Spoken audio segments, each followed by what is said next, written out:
വിലയും വിളവും മെച്ചമായപ്പോൾ കൃഷി നശിപ്പിക്കലിനാൽ വലഞ്ഞ ഏലം കർഷകർ. ഇടുക്കി ലൈവ് വാർത്തകൾ നിങ്ങൾക്കായി അവതരിപ്പിക്കുന്നത് കട്ടപ്പന സർവീസ് സഹകരണ ബാങ്ക് സംരംഭം ഹൈഫ്രഷ് ഹൈപ്പർ മാർക്കറ്റ്, സഹകരണ ബാങ്ക് ജംഗ്ഷൻ, കട്ടപ്പന. വേനലിൽ തകർന്നടിഞ്ഞ ഏലം കൃഷി വിളവിലും വിലയിലും മെച്ചമായി മുന്നോട്ട് വരുമ്പോൾ പുതിയ പ്രതിസന്ധിയായി ഒച്ചുശല്യം. കൂട്ടമായി എത്തുന്ന തത്തകളും കുരങ്ങും കാട്ടുപന്നിക്കും പിന്നാലെയാണ് ഏലം കർഷകർക്ക് വില്ലനായി ഒച്ചുശല്യം വ്യാപകമായിരിക്കുന്നത്. കാട്ടുപന്നികളും കുരങ്ങുകളും കൂട്ടമായെത്തി ഏലം ചെടികൾ ഒന്നാകെ നശിപ്പിക്കുകയാണെങ്കിൽ തത്തകൾ കൂട്ടമായെത്തി ഏലം ചരങ്ങളും കായകളും തിന്നുമുറിച്ചിട്ട് നശിപ്പിക്കുകയാണ് രീതി. ഇതിൽ നിന്നും വ്യത്യസ്തമായി പൂക്കൾ തിന്ന് നശിപ്പിക്കുകയാണ് ഒച്ചുകളുടെ രീതി. അതുകൊണ്ട് തന്നെ കായ പോലും പിടിക്കാതെ വിളവ് നശിക്കുകയാണ്. ഏലത്തിന് മാത്രമല്ല, പച്ചക്കറി കൃഷികളിലും ഒച്ചുകളുടെ ശല്യം രൂക്ഷമാണെന്ന് കർഷകർ പറയുന്നു. കഴിഞ്ഞ വേനലിൽ ശരിക്കും നമുക്ക് കൃഷിയെല്ലാം ബാധിച്ചിരിക്കുകയാണ്. നമ്മുടെ കർഷകർക്ക് മുഴുവനും ഏലകൃഷിയെ പ്രത്യേകിച്ചും ബാധിച്ചു. വേനൽ എല്ലാവരും തന്നെ ഏലം പോയി. അതിൻ്റെ കൂടെ കാട്ടുകോഴിയുടെ ശല്യം അത് നമ്മുടെ ഈ പ്രദേശത്ത് വ്യാപകമായിട്ടുണ്ട്. അതിൻ്റെ കൂടെ തന്നെയാണ് ഇപ്പോൾ ഒച്ച, തത്ത എല്ലാം കൂടെ വന്നിരിക്കുന്നത്. തത്ത ശല്യം എന്ന് പറഞ്ഞാൽ തത്ത വരുന്ന 50-60 എണ്ണമൊക്കെ ഒന്നിച്ചാണ് വരുന്നത്. പേര, റംബുട്ടാൻ, ഏലം എല്ലാം ഏലത്തിൻ്റെയൊക്കെ കൊത്തി മുഴുവൻ തിന്നേച്ചും പോവുകയാണ്. കൊത്തി ചാരം എല്ലാം മുറിച്ചിടുന്നു. അതുകൂടാതെ ഒച്ചിനെ കുറേയൊക്കെ നമുക്ക് നശിപ്പിക്കാമെന്ന് വെച്ചാൽ പോലും അത് നമ്മുടെ പറമ്പിലെ നശിപ്പിച്ച് കഴിയുമ്പോൾ അടുത്ത പറമ്പിൽ നിന്ന് വീണ്ടും ഇങ്ങോട്ട് നമ്മുടെ പറമ്പിലേക്ക് വന്നുകൊണ്ടിരിക്കുക. നമ്മുടെ എല്ലാ ഏലകർഷകർക്കും ഇതൊരു വാദമാണ്. ഒച്ച് വന്ന് ഏറ്റവും കൂടുതലായിട്ട് തിന്നുന്നത് ഇതിൻ്റെ പൂവാണ്. അതിൻ്റെ പൂ ആദ്യമേ തിന്നേച്ചു പോകും. കാരണം കർഷകർക്ക് ശരിക്കൊരു പ്രതിസന്ധിയാണ് ഒച്ച ശല്യം.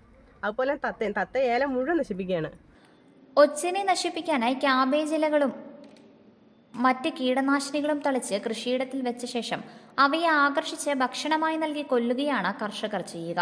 കെണി വെച്ചാലും ഒച്ചുശല്യം പരിഹരിക്കാൻ പൂർണ്ണമായും കഴിയുന്നില്ലെന്ന് കർഷകർ പറയുന്നു. രാത്രിയിലാണ് ഒച്ചുശല്യമേറുക. രാവിലെ തൊഴിലാളികൾ ഇവയെ പെറുക്കി മാറ്റുമെങ്കിലും അപ്പോഴേക്കും ഒച്ചുകൾ പൂവ് നശിപ്പിച്ചിരിക്കും. സ്വന്തം കൃഷിയിടത്തിലെ നശിപ്പിച്ചാലും മറ്റ് സമീപ സ്ഥലങ്ങളിൽ നിന്നും ഒച്ചുകൾ വ്യാപകമായി എത്തുന്നതിനാൽ ഇവയുടെ ശല്യത്തിന് കാര്യമായ കുറവുണ്ടാകാറില്ല. വന്യജീവികളുടെ ആക്രമണവും ഏലത്തോട്ടങ്ങളിൽ രൂക്ഷമാണ്. കടുത്ത വേനലിലും കാലവർഷത്തിലുമുണ്ടായ കൃഷിനാശത്തെ അതിജീവിക്കാൻ ശ്രമിക്കുന്നതിനിടെ ക്ഷുദ്രജീവി ആക്രമണമുണ്ടായതോടെ കൃഷി ഉപേക്ഷിക്കേണ്ട അവസ്ഥയിലാണ് ഏലം കർഷകർ.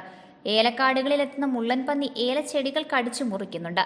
കാട്ടുപന്നിയും കുരങ്ങും കൃഷി നശിപ്പിക്കുന്നുണ്ട്. രാത്രി തെങ്ങിൽ നിന്നും വീണ് കിടക്കുന്ന തേങ്ങ പോലും കാട്ടുപന്നി ആക്രമണത്തെ തുടർന്ന് ലഭിക്കുന്നില്ലെന്ന് കർഷകർ പറയുന്നു. തേങ്ങ കാട്ടുപന്നി തേറ്റകൊണ്ട് കുത്തിപ്പൊട്ടിക്കുകയാണ്. കാലവർഷക്കെടുതിക്ക് പിന്നാലെ ഒരുവിധം അതിജീവിക്കാൻ പരിശ്രമം നടത്തുന്ന ഏലം കർഷകർക്ക് വന്യമൃഗങ്ങൾക്ക് പിന്നാലെയുള്ള ഒച്ചശല്യം വലിയ പ്രതിസന്ധിയാണ് സൃഷ്ടിച്ചിരിക്കുന്നത്. ഇവയെ കൂടാതെയാണ് കൂട്ടമായി എത്തുന്ന തത്തകളുടെ ശല്യവും. 100 കണക്കിന് വരുന്ന തത്തകളാണ് കൃഷിയിടത്തിൽ പറന്നിറങ്ങി നാശം വിതച്ച് മടങ്ങുന്നത്. ഭയപ്പെടുത്തി ഓടിക്കുന്നതിനായി സിൽവർ പേപ്പർ കെട്ടിയിടാറുണ്ടെങ്കിലും വലിയ ഗുണകരമൊന്നുമാകാറില്ല. Idukki live news, Kattappana. Idukki live വാർത്തകൾ നിങ്ങൾക്കായി അവതരിപ്പിച്ചത് അഭിനയൊക്കെ എന്തെളുപ്പാ, വീട്ടുകാരെ നോക്കാനല്ലേ പാട്. അതിൽ പ്രധാനം വീട്ടുസാധനങ്ങളുടെ ഷോപ്പിംഗും. എന്നാൽ അക്കാര്യത്തിൽ ഇനി ടെൻഷനേ വേണ്ട. ഹൈഫ്രഷ് ഹൈപ്പർ മാർക്കറ്റ് ഉണ്ടല്ലോ. Kitchen appliances, electronic items, artificial flowers, അങ്ങനെ എല്ലാം ഹൈഫ്രഷിൽ കിട്ടും. സ്വന്തം പ്രൊഡക്ട്സ് ഉൾപ്പെടെ ഏറ്റവും മികച്ച ബ്രാൻഡുകളും ഹൈഫ്രഷിനല്ലാതെ മറ്റാർക്ക് നൽകാനാവില്ല. സ്വന്തം ഫാമിലെ ജൈവ പച്ചക്കറികളോടൊപ്പം പുറമേ നിന്നെടുക്കുന്നത് ഏറ്റവും മികച്ചത് മാത്രം. കൂടാതെ ഫ്രൂട്ട്സും ഫിഷ് ആൻഡ് മീറ്റും. ഈ ഒരു ഉറപ്പ് ഹൈഫ്രഷിന് മാത്രമേ നൽകാനാവൂ.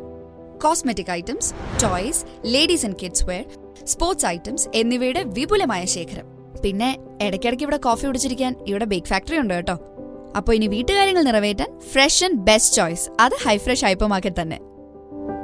കട്ടപ്പന സർവീസ് സഹകരണ ബാങ്ക് സംരംഭം ഹൈഫ്രഷ് ഹൈപ്പർ മാർക്കറ്റ്, സഹകരണ ബാങ്ക് ജംഗ്ഷൻ, കട്ടപ്പന.